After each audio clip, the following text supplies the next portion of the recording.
What's going on YouTube? It's Teach, back again with another video, and today we're continuing our series of way too early regular season record predictions, talking about the AFC South in today's video. That means we're talking about the Jags, the Texans, the Colts, and the Titans in today's video. So let me hear your early record predictions down below. Who do you think comes away with the division crown? Do you think there's maybe a second team that makes a playoff push? Love to hear all your way too early thoughts and comments down below in the comments section. But we're going to go ahead and talk about the Jacksonville Jaguars, and also want to do something a little different today. And I want to re-emphasize something from the last video when we talked about the NFC and the AFC East.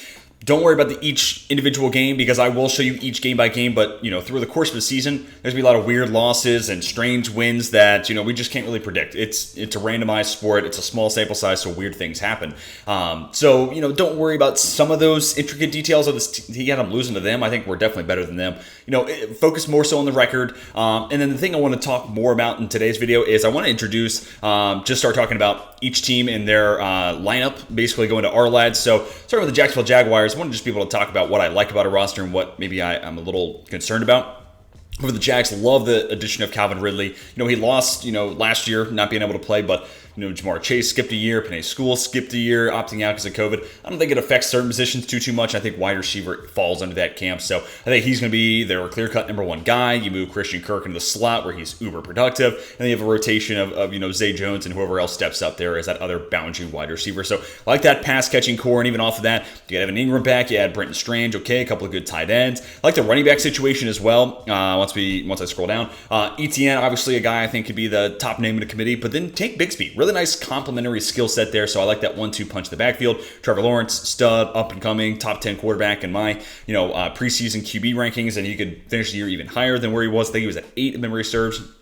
And then finishing off in the offense, the offensive line is kind of where I'm a little concerned. Ben Bartch, not necessarily a great player. Brandon Sheriff's old. Does he end up missing time? And then the tackle situation, right? Like Anton Harrison, first-round pick. You also got Walker Little, who's a second-rounder from a handful of years ago. And then Cam Robinson, who officially now suspended for 4 games. What happens when he comes back, right? Like, if the duo of Little and Harrison are playing great, do you force Robinson in to start somewhere? Or does Little end up playing guard and maybe Cam Robinson plays right tackle? Anton Harrison, maybe is he the one making the flip? Just a lot of things we don't know about yet, so I want to see how they play that tackle situation out. But all in all, the offensive line may be the weakest part of that offense, but it's not like disastrous. Getting over the defensive side, I like that, front three, Roy Robertson, Harris, Devon Hamilton, and Folo Fatukasi. I think they're all pretty good players all in all throughout the course of their career. I think they can play better than what they did last year, though. Pass rush is a spot where this team kind of concerns me, right? Josh Allen's a player I really, really like. He's kind of like my poor man's version of Brian Burns, who I also love. But then on that other edge rush spot, you lose Arden Key, so is Caleb Von Chase going to have that rare fourth-year jump? I wouldn't put any money on that. And then Trayvon Walker, this freak athlete, insane built in a lab to be a NFL edge rusher. Can he take that step forward in year 2? Had some flashes, had some big plays last year, but if he becomes that, 8, not even double digits, 8+ sack a year type of guy, complimenting Josh Allen, this defense gets a whole lot better in my eyes. And then the inside linebacker situation's kind of intriguing one, just because they put so much assets into it the offseason prior, not this one we just finished or in the middle of, but a year ago. Where you draft Devin Lloyd in the first round, you signed Foyesale Luakan, you also draft Chad Muma on day 2, and it's like, okay, wow, you're putting a lot of assets into the inside linebacker spot. And, Lloyd started off hot, wasn't great. Luakan, serviceable, nothing special, though, not worth, the money they're paying him. And then Muma, we didn't really get to see a whole lot of him until the end of the year, and he didn't look great, but still got hopes on both those young guys breaking out. So I want to see, can Devin Lloyd take that year 2 leap? He was on my, year 2 breakout candidates list. I think he has the skill set and the potential to do that. But if he doesn't take that step forward, that could be a problematic spot. And then getting to the secondary, Tyson Campbell, like him a ton, one of the best up-and-coming corners in the NFL. Darius Williams, much better boundary cornerback. I think they can find an upgrade there in the nickel, whether it's Antonio Johnson who they draft in the 5th round, or it ends up being Trey Herndon if he can play well. That's a really solid, cornerback trio. And I'm not in love with their, safety situation for Rashawn Jenkins. Andre Sisco has potential. Maybe he breaks out and becomes that, great playmaker that he was at Syracuse. He's cleaned up the tackling a little bit throughout his NFL career. So there's definitely potential there, but there's just also some concerns I have in a few different spots. Offensive line, the safety position, inside linebacker, edge, kind of maybe the biggest one I have. But, I think there are names that wouldn't surprise me if they stepped up and gave this team some big production. All right, now let's go ahead and take a look at this team's schedule. So again, don't worry about each and every game, but 10-7, I do have them winning the AFC South. We will be going in, how I think this division will play out order. So I have the Jags making the playoffs. And, some of the games that they lose, like Kansas City. Sorry, Kansas City's better. Buffalo's just a better squad. But, they actually have one of the easier schedules in the NFL. And it's actually really interesting to look at for really both these divisions. We're going to talk about the AFC South today and then the NFC South the next video. But look at the Jags. 12th easiest schedule, and that is the hardest ranking of anybody in the AFC South. Colts finish third easiest. Texans have the 7th easiest schedule. The Titans with the 9th easiest schedule. All that is really interesting to me. But nonetheless, I don't think it hampers the Jags too much. And part of the reason they're ranked where they are is because the AFC South is probably one of the weaker divisions, maybe the weakest division in the NFL. Same thing with the NFC South when we do that video next. This Steelers game was a tough one. I kind of thought about maybe flipping that one back towards the Jags, but Pittsburgh, Heinz Field, or Acrisure Stadium, I should say, tough place to play, and 10-7 felt about right for the Jags. I don't want to tank the Steelers record. I can't give them nothing but losses. Though I do think the Jags are probably just a slightly better team right now. And I have more faith in Trevor Lawrence and Doug Peterson versus Matt Canada and Kenny Pickett. 49ers just a better squad. I actually have them taking, is it both games from the Titans? Let me just double check. Yeah, and I can confirm week 11 and then week 18. I have them winning both games against the Titans. And I feel like part of that's just like I look at who can win that game on the outside, and Tennessee's just kind of lacking when it comes to wide receivers that I think, I don't know, Treylon Burks could have that great year too, but even beyond that, like Nick Westbrook-Akina, Chikakonkwo was a nice tight end, but is that going to be enough to put you over the top? Kyle Phillips could be a nice, fantasy option, but I don't know if he's really winning games for the Titans. Versus on the other side, Calvin Ridley, Christian Kirk, even Zay Jones, Evan Ingram. So I just think there's more offensive firepower there for the Jags. So that is the one division, series I have the Jags sweeping, but then I have them splitting with their other two division foes, which actually, while we're talking about it, let's go ahead and talk about those Tennessee Titans. And I still think the Titans are like a pretty good squad. Like 7-10 is not necessarily the most glamorous of records. Sure, I understand.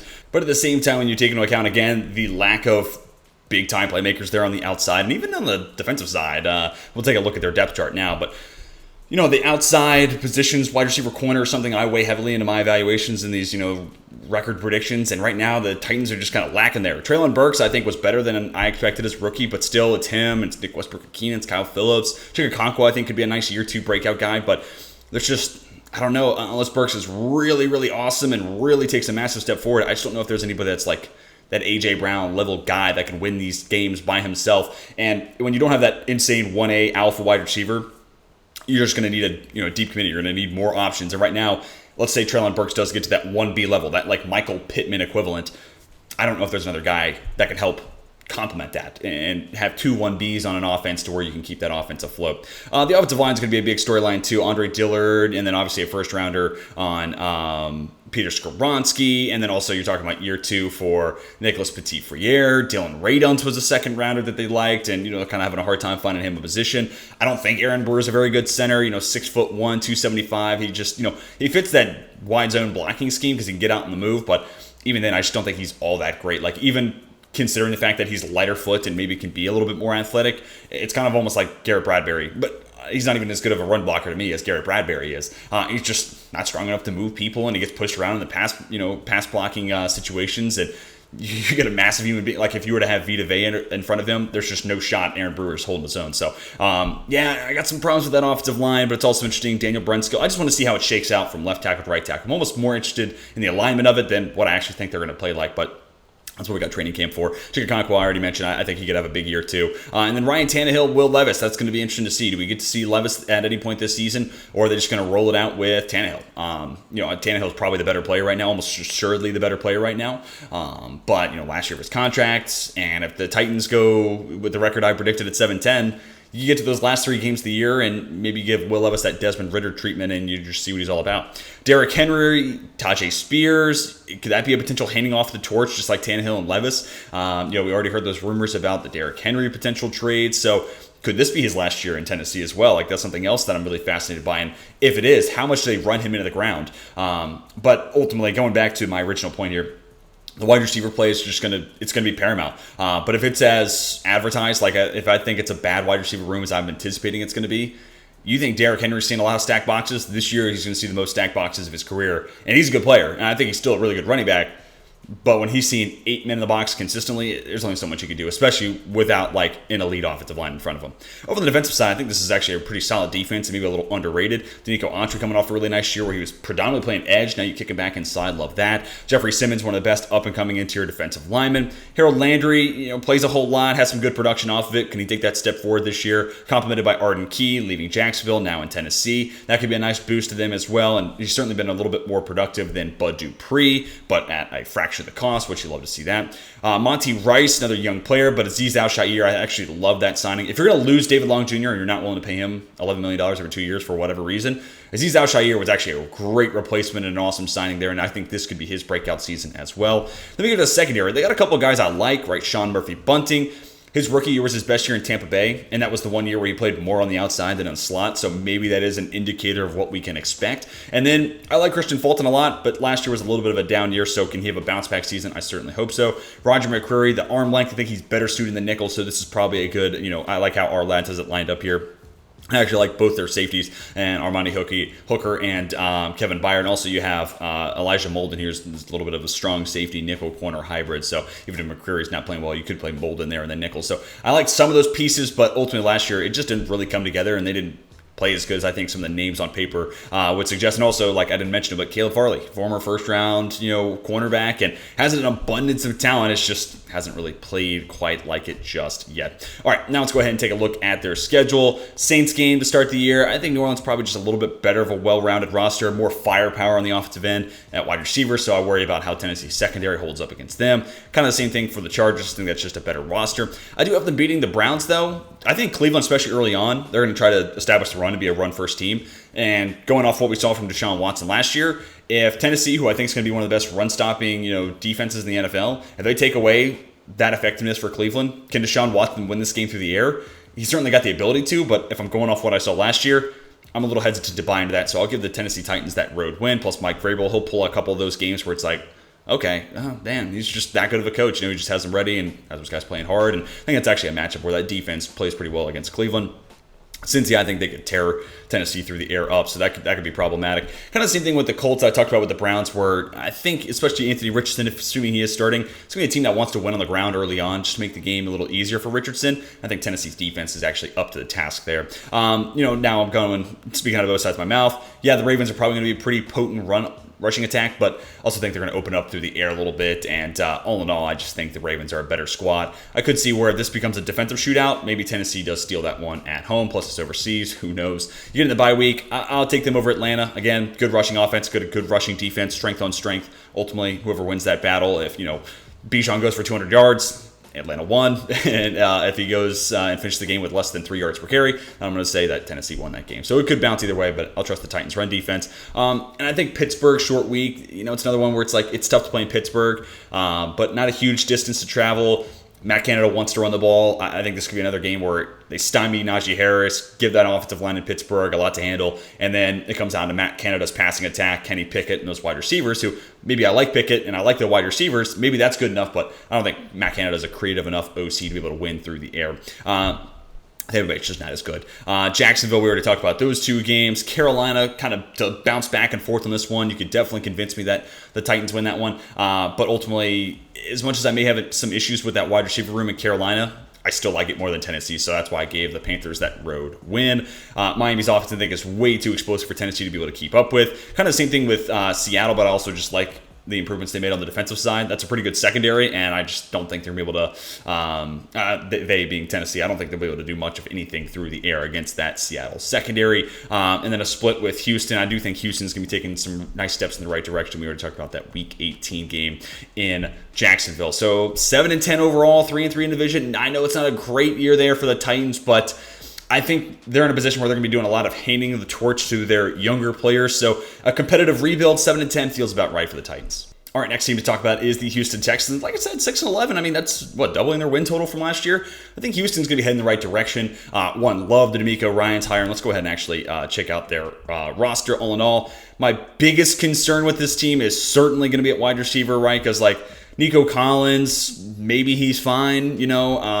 Robert Woods was kind of an interesting signing. John Mechie III, finally able to see the field after his leukemia treatment and missing his true rookie year. There's some potential there, but they're going to need Woods to bounce back. They're going to need Mechie to make an immediate impact, and they're going to have Nico Collins have to have a career year. That's just leaning on a lot of if statements, so I'm a little uncomfortable with their wide receiver room right now. The offensive line's, I think Kenyon Green's going to have a bounce back year too. He probably should have been on my year 2 breakout candidates list, but him and Laramie Tunsil, I think this year will form a pretty nice left side of the offensive line. Drew Scruggs, actually like him as a good fit for that Bobby Slowick, Shanahan-esque offense, really good moving, blocking on the move, that is. And then Shaq Mason, they got him pennies on the dollar in that trade, but even his contract extension, still playing good football, like plugging him at right guard. Titus Howard, pretty solid player, and he's gotten a little bit better year over year. CJ Stroud, obviously, this is the headline addition to this offense. Not too far off, I guess, is Dalton Schultz, 1-year contract, but where I worry about those wide receivers, it does feel nice to give at least one pretty competent pass catcher to CJ Stroud, and I think Dalton Schultz can definitely be that. And I love me some Dameon Pierce, Devin Singletary, not a bad RB2, so there are things I like about the offense, but I just don't think it's going to be a super explosive, big play-oriented unit, unless Bobby Slowick really can just draw it up that well and, call games that well. Over the defense, still some holes to work through here, but D'Amico Ryans, I think, will have a big impact on getting this defense back on track. Will Anderson, obviously, huge splash move. You move back up to 3, get the best edge rusher in this class, in my estimation. So that's certainly a big cornerstone piece to build off of. And you look at the number 3 picks each of the last 2 years for Houston: Derek Stingley Jr., Will Anderson. I think that's a really nice foundation they're setting. It's just going to take a little bit of time for these guys to fully hit their stride. Sheldon Rankins, fine. Malik Collins, whatever. Jonathan Grenard had some moments, had some games, but it's never been more than just those flashes. Linebacker, this is a spot where I really hope we can see D'Amico Ryans work his magic, because, they draft Henry To'o on day 3. I'm not a big To'o guy. And then, Christian Harris, maybe there's some potential to mine there. Christian Kirksey's been bouncing around the league. Denzel Perriman, same thing. I just don't think there's anything special there, but maybe Ryans can make that at least an average enough unit. Then we get to the secondary. Nelson, fine enough CB2. I think there's an upgrade in the future to be had there. Derek Stingley Jr., I think, is going to be in for a really nice year too. Believe in the talent, awesome athlete as well. And I think last year he was playing a defense that wasn't really catered to what he does well. And then the safety spot, I think Jimmy Ward could easily play some nickel cornerback. They also got Desmond King, who's been a little up and down, so you got some flexibility. If King plays well in the nickel, keep him there, cool. Jimmy Ward can play some, strong safety. Maybe you're playing Petrie over the top, but Jalen Petrie was a really nice story as a second rounder last year. Nose for the football, can hit hard, turnover machine. You just got to clean up the tackling, which for a rookie safety, that's not too out of the ordinary. I think he can polish that up, and I think, again, D'Amico Ryans will be able to work some magic there, and then special teams if you actually care. Anyways, no disrespect to the special team fans out there. Let's talk about this team's schedule. 6-11 overall, 3-3 in the division. The Ravens are just better. So let's talk about some of the games. That Atlanta game maybe could bounce back either way. But I think Houston's run defense is going to be pretty putrid again this year, despite D'Amico Ryans, unless he really does a lot to change the entire complexion of that defense. I still think that's going to be a weakness, and I think that's going to cater to Atlanta's strengths really well. New Orleans, I think there's just more offensive firepower. I like that wide receiver room a lot more than I like Houston's. Carolina, again, kind of the same thing, even though I do have some concerns about Carolina. Can Terrence Marshall Jr. take that next step forward? We'll talk about them in the next video of our record prediction series, but I'll give them the edge. Plus, the battle between number 1 and number 2 overall picks is always fun. I'll give the edge to the guy who I thought was a better prospect and the guy who ultimately went number 1 overall. I'll give him the win over the Bucs. That's tough because take away Baker Mayfield and just don't account for the quarterback position. The Bucs roster is definitely better, 100%. There's some offensive line concerns, but that's a better roster through and through. I just think, again, Houston's going to be taking a step in the right direction, and I just don't know what Baker Mayfield is at this point. Again, we'll talk more about the NFC South in the next video of this series, but despite how much I do like that roster, I just, new OC, don't love the quarterback situation. I could see the Bucs really struggling. Again, we'll talk about that next video. They're better than the Cardinals, not as good as the Bengals. That's all kind of straightforward. Have them winning a game against the Jags. Maybe that's, a spot where it's like, hey, 5-12 versus 6-11 makes sense for Houston. And then you get the Jags at an 11th win. Maybe that feels about right. But still, a game's difference isn't going to change too much, and it doesn't change anything when it comes to the playoff picture, which I've already mapped out and planned ahead for. And then, split with the Titans. Have them beating Cleveland at home, that Deshaun Watson game. I think D'Amico Ryans going to have that team ready to go. I think that building, NRG, is going to be through the roof. Looking for some revenge against Deshaun Watson. So give me the Texans there at home in Week 16. Split with the Titans and split with the Colts, with Indy taking that last game. So yeah, 6-11, I think that's a step in the right direction. And I can see throughout the course of the year where it's like, the record's not awesome, but it's certainly an improvement. And plus, we see those young players really coming to their own. So a lot of things to be excited about if you are a Houston Texans fan. And now the last team we have to talk about, the Indianapolis Colts going 5-12. And I want to go ahead and change and go ahead and talk about their roster, I should say, because there are things that I do like. And I like the Shane Steichen hire. I'm glad they went with Anthony Richardson where they did. Like there's things that I think they're building towards that are going to be really promising. I like Michael Pittman Jr. Alec Pierce was better than I thought. Josh Downs, I could totally see him being an awesome wide receiver 3. I think I like that wide receiver room, but I just need to see it actually come together. Right now, I'm leaning towards going to be a pretty good wide receiver core, but I just need to see it to believe it. And I actually like the offensive line. A lot of talk about this offensive line, not being as great. Bernard Ryman, this is definitely a big year for Ryman, but I think he played pretty well down the stretch last year, and I think he's going to have a really nice year too. He was on that year 2 breakout candidate video, so if you missed that, definitely go back and check that out. We talked about a handful of names here in the AFC South. Quentin Nelson's still one of the best doing it. Will Fries is definitely the weak link, in my opinion, at right guard. I think Braden Smith has a bounce back season too. Plus they have Blake Freeland there, day 2 pick, really good blocker on the move, big tall guy, 6'8", 305. So an interesting backup swing tackle option as well. And then you get to the tight end situation where I actually think they're pretty deep. Mo Alley Cox, Jelani Woods, got some nice players put around. Anthony Richardson, a couple of nice blockers too, which makes me really interested to see what they're going to do there in the designed run game for Anthony Richardson, who I do hope is the week 1 starter. Richardson was a prospect that there's a ton of talent. He just looks like a guy who's been a 1-year starter, and there's a ton of inconsistencies because of that. So don't want me to fix that. Get him on the field, let him play some ball. So I hope we get to see that from Richardson this year. Jonathan Taylor, one of the best running backs in football. I just worry about if this team can't win through the air because of a rookie quarterback, and maybe those wide receivers don't take, that core doesn't come together and it doesn't take a big step forward. They're going to see a lot of stacked boxes, kind of the same stuff we talked about with Tennessee earlier on. And then we get to the defense. And again, things I like. I liked Kwity Paye as a prospect. And Samson Ebukam was one of my favorite under-the-radar signings of free agency. DeForest Buckner paired up with Grover Stewart. Really nice pairing there on the inside. Get Shaq Leonard back, turnover machine, great tackler, knows for the football, one of the best inside linebackers, off-ball linebackers in the NFL. Zaire Franklin, not a bad player. EJ Speed coming off a career year. Lots of things to like there. But at a position of low value like linebacker, how much does that really move the needle? And then that takes us to where I have some major issues. Isaiah Rodgers out for the year. He was coming off a really nice season, and now you're going to be leaning on Julius Brents, Jalen Jones, Darius Rush. A lot of rookie corners to step up. And you still have Kenny Moore, who's a pretty good nickel corner, but also coming off a down year.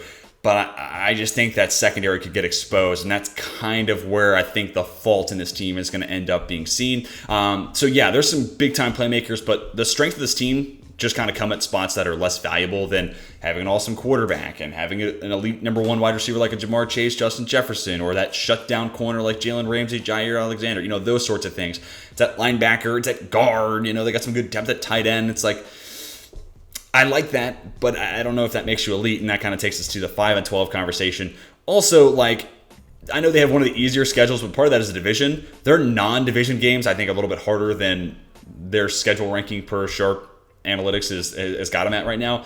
I got them beating the Rams, but losing to the Ravens. Again, I feel like the talent there kind of speaks for itself. And I think they're a little bit better, especially against that Rams defense. I don't think that Rams defense, outside of Aaron Donald, holds their own in any sort of fashion against the Colts. The Ravens are just a better squad. Have them splitting with the Titans, have them splitting with the Jags as well.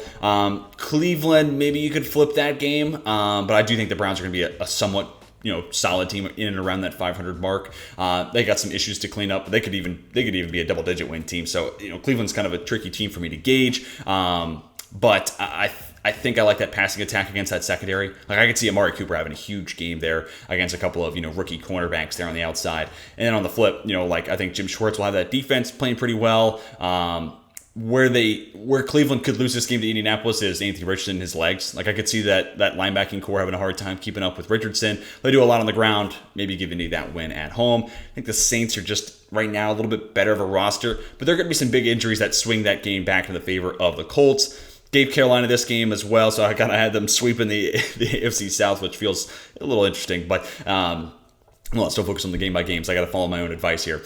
Patriots, yeah, I think Bill Belichick. I talked about this in the AFC East video. Belichick's great against young quarterbacks, but he also struggles against mobile quarterbacks. So I don't know what to do here with that Anthony Richardson game. So maybe it flips either way. Also, it's in Germany, so who knows what we're getting into. Bye week, they're better than Tampa. I think as when you take into account the quarterback position, I like how that offense can operate there in Indianapolis versus what I think the struggles will be in Tampa Bay. Cincinnati's just a better squad. And then that Atlanta game, again, another one you could flip. I can see the Colts having a pretty good run defense and slowing down that offense in Atlanta just enough. But I look at Drake London, I look at Kyle Pitts, and I'm like, who is stopping and who's matching up with those guys? It's going to take Desmond Ridder to win that game, but I think there's going to be enough mismatches there to take advantage of through the air with those pass catchers in Atlanta. And I'll give the Raiders the Week 17 win. Devontae Adams, I don't know who in Indianapolis is checking Devontae Adams. As much as I love Julius Brents, Devontae Adams is a different beast. And I have him winning that last game of the year against Houston. So 5-12, I know it's going to irritate a lot of Colts fans. I've been kind of up and down. 2 years ago, I was predicting this team to be pretty rough. And then last year, I was predicting them to win the division, and disappointed me, they did. And now I got them back in that 5-12 range. But kind of like the Titans, I think it's a competitive rebuild. Keep the good pieces in place. Let's find those, shed those big time contracts with another offseason. Clean up the cornerback position, and then maybe find one more edge. And I think this team can be on its way. But honestly, if this team goes 9-8, I wouldn't be too surprised. There's a lot of variance, and really comes down to, is Anthony Richardson ready to go year one? If not, maybe year two is when this team takes that huge step forward. But guys, that's gonna do it for my AFC South regular season record predictions. I got the Jags winning the AFC South. No surprise there. They're the only team up and over 500. But let me hear your early predictions down below in the comment section. Do you think another team gets up and over 500? Do you think another team might sneak into the wild card conversation? Love to hear your early hot takes down below in the comment section. So let me hear your thoughts down below. If you guys enjoyed, hit that like button. Seriously helps me in the channel out a ton. And subscribe if you're new to the channel and want to see more of this series, more football content in general. But that's going to do it for me. Hope you all have a fantastic rest of your day. And until next time, my name is Teach, and I am signing off.